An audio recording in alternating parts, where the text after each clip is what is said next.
And so I like to parallel it with the caterpillar and the butterfly. You never saw a butterfly with a caterpillar boa on her neck.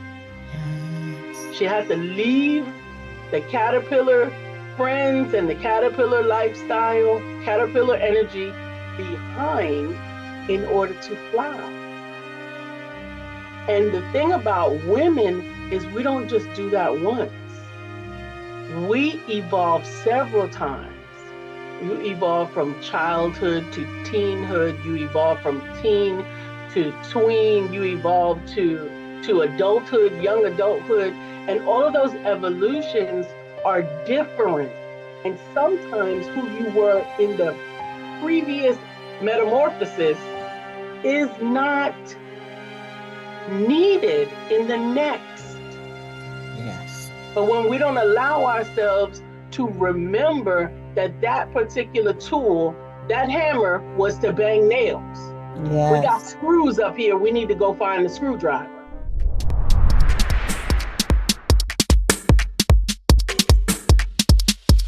Hello, and welcome to another episode of Chatting with the Experts, where I speak with phenomenal women from Africa, from the Caribbean, and in the diaspora. Our title today is Girls Talking at Any Age is Needed. I want to welcome Dr. Lisa Santiago McNeil to Chatting with the Experts. Welcome, Lisa. Thank you for being a guest. So thank you so much for having me. Wow. This is probably the third time that you have blessed me by saying yes. But you said to me that you wanted to reintroduce yourself. So, because I'm all about empowering women, encouraging women, and of course, educating women, I had to say yes, because when you're reintroducing yourself, that means there's something new. So tell us about that. Absolutely. So, like you read in my bio, I have been all about women for quite some time.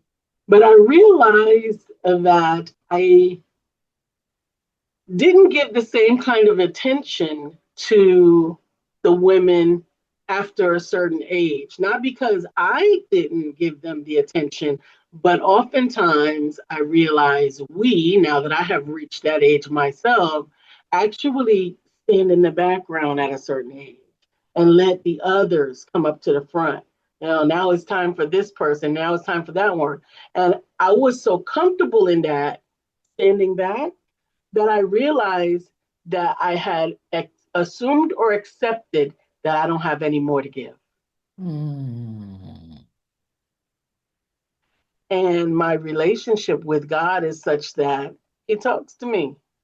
Mhm. And He was like, "Oh, you thought I was finished with you? I didn't call you home. So why you just think you can do background stuff now? There's sisters out there that I need you to reach that still have so much to give. I have amazing 80-year-old authors that didn't just write their books, honey, but they are touring and promoting and coaching with their books at 75, 85, 83 years old. And it took God through them to prove to me that they still had something to say that was not just for themselves or for the old people. You know how, like, sometimes we leave our elders off into the corner and Yes. don't give them the attention that they deserve, that they've earned through life. And so reminding myself to remind them, because I had to remind me. I understand not only do they sometimes shrink from their position, we sometimes push them there. And I realized I was shrinking. Yes, I'm still in the front. Yes, I'm still online. Yes, I'm still all of those things, but I wasn't seeking after anything new. I was Gotcha. subsisting, if that makes sense. So Subsisting. not just existing, I was doing less than existing. Wow. You know, that it takes some self-realization, self-introspection to come to that conclusion, you know. But there's something that you said that jumped out at me. Well, first of all, the title. You said girls talking at any age is needed. In other words, whatever age you are, you need to have that conversation. Conversation with starting probably with yourself and then with others, because you said that, Whoa. yeah, you mentioned about these 80-year-olds who are self-publishing or Published. I leading. published their books. And they're not just published, they're bestsellers. They're Wow. starting coaching businesses at this age where they can show someone about what they've already gone through and lovingly guide them through it in a way that someone who just read about it or heard about it can't do. The Yeah. experience is different when it's learned experience. Yes, that's a big one. The experience is different when it's learned experience. Because no journey is wasted. And interestingly, I was talking with my daughter, you and I got on the show, and she was saying, she's looking back at her young life and saying, there's some things now that she understands. And she's still young, but it's amazing what she has learned. And, the older ones, the more mature, the more seasoned, because we mainly talk to women, their experiences are mind-blowing. As someone said, what an older person can see on the ground, a child that climbs to the top of the tree can never see. And that's the truth. Girls Talk comes up and allows you to talk about things that might not come up in regular conversation that need to come up. They need to be rolled around. They need to be discussed because sometimes they're scary and silent. Yes.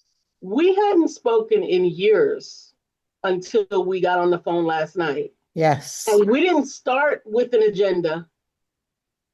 We just reconnected. And before you knew it, things started happening. Yes. We're here now as a result of that conversation. Absolutely. I am stepping out as a result of that conversation. Yeah, oh, you're stepping out. You're online every day. Yes, I am, but I'm not by myself. I'm typically online for the past 10 years with my wonderful husband. And just being an individual who is still part of a team, but I still have individual gifts and talents that I often don't bring out because they don't fit into the team paradigm. Got you. But by helping women to realize that even you don't have to get rid of your partner, you just have to find a place where you're willing to show up as yourself undiluted. You don't and that's what I'm decided. Yes. And that's important. That's It is. important. There That's are some important. things that men might not ever understand. They might not ever understand why you need to talk about whether it's these hot flashes that I have to fight with him and remind him, don't tell me what the temperature of the house is. This has nothing to do with that. And I'm not interested in what the temperature of the house is. I am either on fire or I'm on ice. And understanding that that conversation has much more contention when it's had with him versus an empathetic discussion about temperature with my sister, who might better understand the conversation, may have a suggestion, may have encountered it, or may at least understand from the experience, no, you're not crazy, it's going to pass, or you're not crazy, it has nothing to do with the thermostat in your house. Yes. And it helps you to find and regulate your own sanity by having sisters. Yes. So true. So true. So this conversation, more or less, from what I'm hearing from you, came from an identity crisis. So I realized that. An identity crisis was and is real. I have been a survivor and thriver for decades. Had a very tumultuous first and second decade of my life. And ensuring that I don't let that hold me down and I don't let that hold me back has been my perseverance throughout my whole, that's what caused the tenacity. That's what caused the resilience, right? I'm not going to ever let that happen. But because of that, I realized that it developed certain toxic traits in my personality Mm-hmm. that were not welcome, but they were necessary for my survival at the time.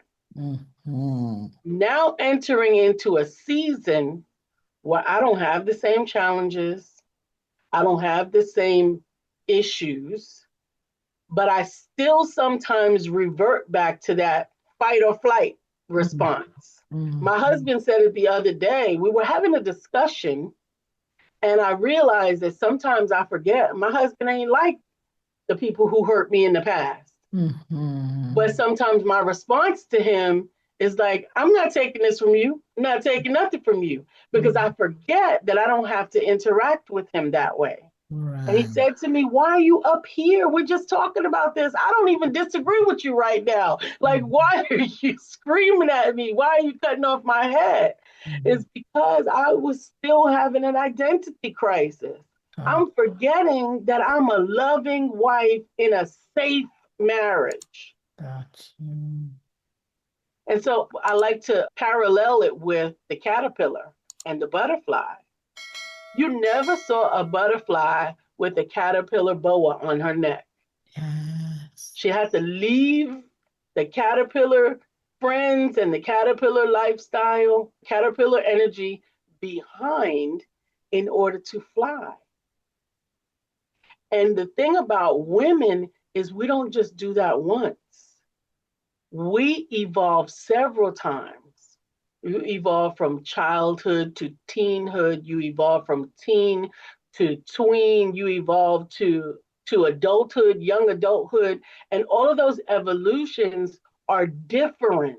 And sometimes who you were in the previous metamorphosis is not needed in the next. Yes. But when we don't allow ourselves to remember that that particular tool, that hammer was to bang nails. We got Yes. screws up here. We need to go find the screwdriver. That's so deep, Lisa. Yes. That stage, it was the hammer banging the nail. Now we at a different point of the construction, and it's the Exactly. screwdriver. Yeah. And then you may go into the next stage of the construction where you're painted. So you need a paintbrush. Exactly. You need a paintbrush. That Mhm. hammer is not a bit of benefit in your painting stage. Yes. But understanding that when we don't recognize that it might look the same and it's Mhm. not the same, we might still pick up that hammer when we're looking at a wall that needs to be painted. Painted, yeah. Same house, but different needs. Different stage and different needs, right? Got you. I don't have to destroy the wall right now. I have to decorate the wall right now. Yes. And that's really where the parallel came with skincare and just skincare and hair, period. I don't know. You know that I love doing hair and I love skincare, right? But what I also noticed is that those were also positions that allowed me to be in very personal, close proximity with another person. Mm-hmm. And that meant that they trusted me enough to sometimes have a very, very personal conversation that we Mm-hmm. were able to navigate through together on the Mm-hmm. journey. And so when you're helping someone to see their beauty from outside Mm-hmm. and pour God's word and God's light into them inside, Yes. that creates a change that is really the change you're after. I don't care if your hair looks good, if your heart is vibrant, you could look crazy and people will still say there's something about her, Yes. right? Showing Yeah. my age, but how often did we love Grace Jones, Yes. right? Yeah. Not because she was characteristically beautiful in that way, but her presence, her prowess, her strength, Yeah. her energy was what we needed to tap into ourselves. Hey, I'm a woman too. Yes. I I can do remember. this. Yeah. So Oh I, my I gosh. Just calling her absolutely, name just took me down memory lane and the energy. absolutely. Yes. Mm-hmm. But we wouldn't do that today. But No. we can still embrace some of that energy without being Grace Jones. Now we understand the nuances of the beauty, Yeah. right? Now we understand the nuances of it. It's not about shaving off your head, even though I've done that too. It's not about heavy makeup and glam and all of that. It's about allowing yourself to see somebody different in the mirror and believe that they have the ability to accomplish anything. Yes. And you mentioned that you have had the privilege of working with people in close proximity, having conversations. And so not just looking at the outside, but the conversations led to you encouraging them so that they in turn started to love themselves. So that, Yes. with that self-love, as you talked about, from the caterpillar came the butterfly. And I've seen some of the people that you have worked with. I've seen them grow and glow. I look at them. The biggest report card that I can ever have is seeing the evolution.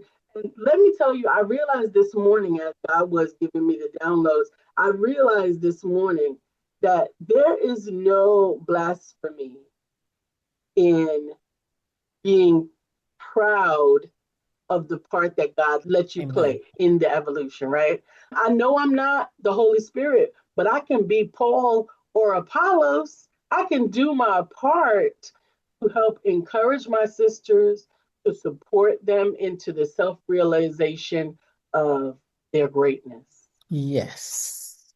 Yes. And I can take credit Yes. for that part because God put that part in me to do. Yes. Yes. But the ultimate results are from the Holy Spirit. They don't have Yes. nothing to do with me. But I'm grateful. I'm still grateful that I get to play any part, any part. Yes. God plants Apollo's waters, but the Holy Ghost adds the increase. And I'm telling you, to be on the team, That's a privilege. that's a privilege. I don't have to be this year's MVP, No. but I am the teammate Yes. of the one who is well able to do exceedingly and abundantly Abundantly. Amen. above all that we can ask or even think, Think. That's the part, my according to sister, the power that works in in us. And us. I'm telling you, when I think that my power is diminished, this was part of my prayer this morning, was learning that in the next stage of this relationship with God, leaning and depending means two different things. I Clarify that. you lean on something when you can't stand on your own. Yes. You depend on something when you know it has your back, right? I Yes. can still do this in my own physical strength, but I know that if something happens, he got me. Yeah. Oh, girl, you better preach.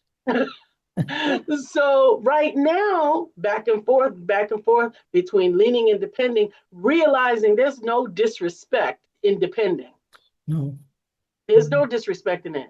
I do appreciate the journey where I had to lean on God for my very sanity Yeah. because I couldn't see anything else. But it's different now. And that's what the identity crisis is showing me.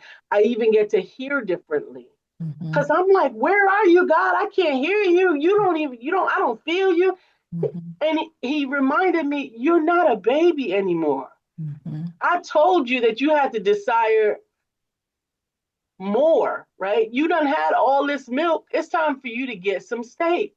So I'm not going to pity pat with you. I'm not going to coddle you every time I see you. I'm here. You're at the age where you should know I'm here. Your father is home. You don't have to go check and make sure he's still sitting there. He's there. So it was a change in understanding of the relationship with God. There are certain parts that he expects us to do, but he's still there. And I think, Lisa, and that's where He enables us to move into the next stage with grace. With grace. Yes, because then you're able to step in knowing, that he's got your back, as you said. Exactly. You can depend upon him. It's scary, but like for me, that's a widow. I learned that the future becomes less scary because I know he's there. That's right. So I'm stepping in. I'm still afraid, but I know he's there. He's there. He's there. Absolutely. And And some of the messages keep coming back. Mhm, It's mhm. still there. And knowing that then you are called for a purpose, and that purpose didn't come from, you didn't wake up one morning and say, I'm going to do this. No, you were told you got to do this, but I've got you. Yes. He tells us that, he reiterates it over and over again. In Jeremiah 29:11, he says, I know the plans that I have for you, plans of good and not of evil, that you will have a desired end. He's already purchased a position, he's already established, rather, a position that he wants us to play. But unfortunately, some of it came with a training session that we didn't know to appreciate. Yes. Because it was hard. Because it was hard, or it hurt, or it, yes, it didn't feel good. No, it's like you were in my conversation with my daughter this morning, right? The thing is, there's so much similarity in our lives, not just you and me, but women, period. Yes. That we may go through them in a different color, through a different lens, but they're still similar stories. The elements are still there. Trials and triumph. Yes. You don't recognize a triumph if it wasn't a trial preceding it. And how can you know something is good if you don't have anything to compare it with? You know what I mean? You've got to have something and it was better than, okay. So this is good because yesterday wasn't, in comparison to yesterday. Okay, this is good. Exactly. So, exactly. Oh my and as God. I was challenged to further embark upon finding my identity, like even my things that worked on my skin for years, that suddenly didn't work. I didn't understand what older was supposed to look like. And so I thought older just meant stay home, nobody have to look at you. If anything, couldn't be the opposite. And you're right. But that's when you embark upon or at least for me, when I would embark upon what was appropriate and what I actually needed, both for my skin, for my hair, for my heart. For your heart, yeah. For my heart. I started with the external evolution. I'm telling you that it had me in a place of depression because I didn't know what I didn't know. I didn't know who I was. I didn't know who I was changing to. Who's this old lady that I see in the morning when I look in the mirror? It was very challenging for me. And the first part of the training, because as you can see right now, I don't have a lot of makeup on. I have on lipstick because I think it's pretty. I love lipstick too. That's why you're my friend. But learning, even washing my face with a different attitude, I feel like I look better when I look in the mirror. When I wash my face and I'm thinking, oh, I'll feel better when I put on my makeup, then I have some contention. But when I have reminded myself that I am fearfully, wonderfully made, created in the image of God, and for a purpose, then even before I put that makeup on, and I do put my eyebrows on, honey, let me tell you something. But even before I put that makeup on, I can already start feeling rejuvenated. I can start feeling like a person with purpose because I have taken care of the foundation, which is the heart. The heart, yes. Knowing that you are wonderfully and marvelously made in His sight matters. It does. It matters every day because then, as you said, you've taken care of the heart so that when you go out there and you meet people, you can encourage them. You know, sometimes it's just a smile, Lisa, because your Yes. heart is okay. You can look at someone, you can genuinely smile at them. So I, here's the part about that. When you feel depleted, when I was feeling depleted, I know that my call, if you will, my call in some terms, right, is still there, but I Mhm. had nothing to give. Mm. And I was forgetting that I don't give from myself, I give from my overflow. And Yes. the reason why I had nothing to give is because there was nothing pouring into me. I had Mhm. to get refilled first. Mhm. But then I found myself hiding, like literally shrinking, because I know, like you said, when you smile at someone, they light up and they smile back. It's an Mhm. opening, if you will, Yeah. it's an invitation to engage. Mhm. So I felt myself intentionally shrinking, Mhm. intentionally not smiling, Mhm. intentionally trying to be as abstract as possible. Mhm. And if that's your way, that's fine. But it wasn't my way. But I didn't believe in myself. So I had to figure out myself because I didn't recognize myself. It was an identity crisis. It was like, who are you? You don't look like who you look like. You don't feel like who you feel like.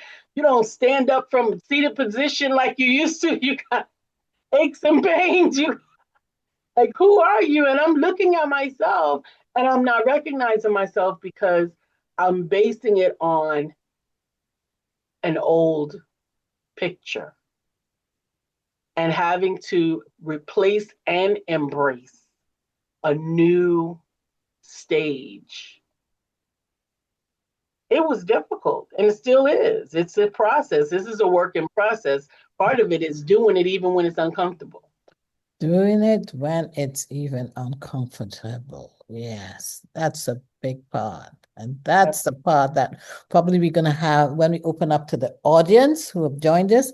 We can talk more about that because I'm looking at the time and I know that time matters for you. So, for anyone listening to this and who's not in the audience who would like to get in touch with you, Dr. Lisa, how can they connect with you online? Well, they can connect with me on all of the platforms, and I am Lisa Santiago McNeil everywhere. The real Lisa Santiago or Lisa Santiago McNeil. And if you want to connect with me directly, you're welcome to put my phone number out there. We're gonna put it in the chat, and Yes. that's 704-493-2035. Or you can connect with me online at Linktree/Lisa Santiago McNeil. I'll drop all of that in the chat. And for Uh, those of you who are looking at this, if you'd like to be a guest just like Lisa was, please reach out to me on my website, which is chattingwiththeexperts.com. I'm also on LinkedIn. My professional page there is Chatting with the Experts. I'm on Instagram, and my handle there is at chat_experts_podcast. I'm also on Facebook. My professional page there is Chatting with the Experts. And I have a YouTube channel. Please reach out to me there. Of course, it is Chatting with the Experts. There you'll be able to see other episodes of phenomenal women, just like Dr. Lisa Santiago McNeil, who have shared and encouraged and empowered other women globally, just like Dr. Lisa has done. So subscribe to my YouTube channel there. And every week you'll hear from another woman just like Dr. Lisa, who also wants to educate, empower, and encourage women globally just like us. Thank you so much. And now we will open up the floor to other women who have joined us. Thank you.